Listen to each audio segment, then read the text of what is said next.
బాలసార్ చెప్పిండు క్లియర్గా. అయితే ఇప్పటిదాకా విన్నాడు సార్ చెప్పిందంతా మనకు సంబంధం లేదా అనుకోలేదు. ఈ పర్టికులర్ సార్ చెప్పినటువంటి అన్ని అంశాల్లో మన తాత ముత్తాతలు కూడా కొట్లాడినరు. ఓకే, భారతదేశానికి 1947 ఆగస్టు లోపల స్వాతంత్రం వస్తే తెలంగాణకి రాలేదు. ఓకేనా, తెలంగాణని బ్రిటిష్ వాడు పాలించలేడు.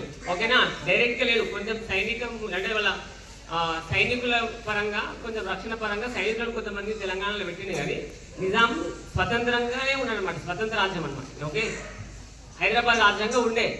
అయితే తెలంగాణ మన మొత్తం ఇండియాకి ఫ్రీడమ్ వచ్చింది. కానీ ఈ హైదరాబాద్ ఏదైతే రాష్ట్రం ఉందో నిజామాబాద్ ఏదైతే ఉన్నాడో ఆయన ఇండియా లోపల కలవడానికి కలవడం నేను స్వతంత్ర దేశంగా ఉంటా అన్నాడు. అప్పుడు మన వాళ్ళు ఏం చేసిందంటే కట్టెలు, గుత్పలు, రాళ్ళు, ఓకే, తుపాకులు పట్టుకొని సాయుధ పోరాటం అంటారు దాన్ని. ఓకేనా, మన దగ్గర ఉన్నటువంటి రైతులు, ఎందుకంటే నిజాం ఎట్లుంటారు మనకు తెలియదు, కొందరు మంచిగా ఉంటారు, కొందరు చెడ్డ ఉంటారు. కానీ రజాకర్లు ఉండే వాళ్ళ దగ్గర వాళ్ళు చాలా దుర్మార్గులు, మన భూములు, మన ఇంట్లో వాళ్ళని ఓకే రకరకాల మన ఇబ్బంది పెడితే వాళ్ళకు వ్యతిరేకంగా మన వాళ్ళు మా జోలికి వస్తారా, మా భూములే కొట్టి తీసుకుంటారా అని కట్టెలతో ఏం చేసి దొరికితే వాళ్ళతో కొట్లాడిన అనమాట, కొట్టిండ్రు. ఓకేనా, చాలా మంది మనల్ని చచ్చిపోయారు.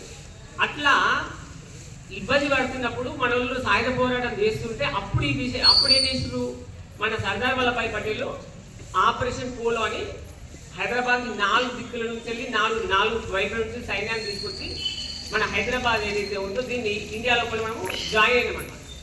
మరి ఈ పర్టికులర్ దాని లోపల మన వాళ్ళు, మన తాత ముత్తాతలు ఉంటాయి. మన ఆయనమ్మ చెప్తుండే మా పక్కూరులో ఉండేటోళ్ళు అంటే దొరలు ఉండేటోళ్ళు, అలాగే రజాకర్లు ఉండేటోళ్ళు.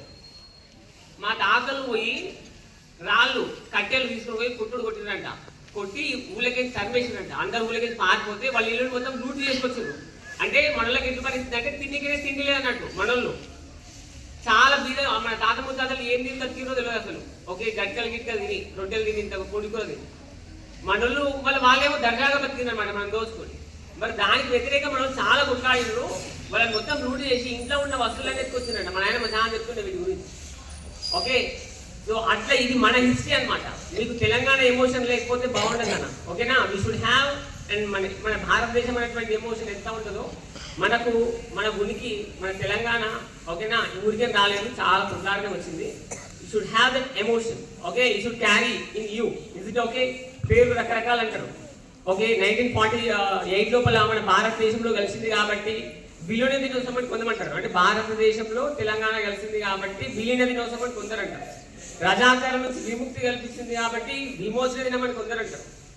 అట్లాగే ఈ సాయుధ రైతాంగ పోరాటం లోపల ఎవరైతే తుపాకులు పట్టుకుని మనం తాత ముత్తాతలు కొట్టాయిండ్రు కదా, వాళ్ళు రేపు పొద్దున మనం నక్సలైట్ అవుతారేమో అనుకుని అప్పుడు ఉన్నటువంటి గవర్నమెంట్ వాళ్ళు ఏం చేసినట్టే వాళ్ళందరినీ చంపేసారు. చాలా మంది మనోళ్ళని చంపేసారు. అందుకని దీన్ని విద్రోహ దినం అని కొంతమంది అంటారు కమ్యూనిస్టులు. ఓకే, తర్వాత సుపరిపాలన దినోత్సవం అన్నారు, ఇప్పుడు ప్రజా పరిపాలన దినోత్సవం అంటున్నాం. పేర్లు మారచ్చు కానీ the emotion should be the one. ఓకేనా, we should remember the great efforts of our ancestors and all the leaders, okay, who fought for the Telangana state. Is it okay? అయితే ఎందుకు ఇది జరుపుతున్నాం, ఎందుకు ఇంత ఇంపార్టెంట్ అంటే మనకు స్వాతంత్రం వచ్చింది పక్కన తెలంగాణ అంటే ఇప్పుడు ఉన్నటువంటి ప్లేసే కాదన్న.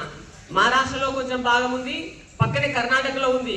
రైచూర్ కానీ, గుల్బర్గా కానీ, సేలం కానీ ఇవన్నీ తెలంగాణలో భాగం ఒకప్పుడు. అక్కడ తెలంగాణ విమోచన దినం జరుపుకున్నారు. మనమే ఇప్పుడు ఈ తెలంగాణ వచ్చినాక జరుపుకున్నాం. ఓకే, కానీ ఇక్కడ జరుపుకోలేదు అనమాట, ఇప్పుడు జరుపుకున్నాం. ఓకేనా, సో ఇది జరుపుకోవడానికి చాలా తిప్పలు పడితేనే మనము ఇది ఒక మన తాత ముత్తాతలు చేసినటువంటి కష్టాన్ని మనం గుర్తు చేసుకోవడం అనమాట మనం చేసేది. ఓకేనా, సో ఇది మీ మనసులో కూడా పెట్టుకుంటే ఆశిస్తూ అందరికీ జై తెలంగాణ.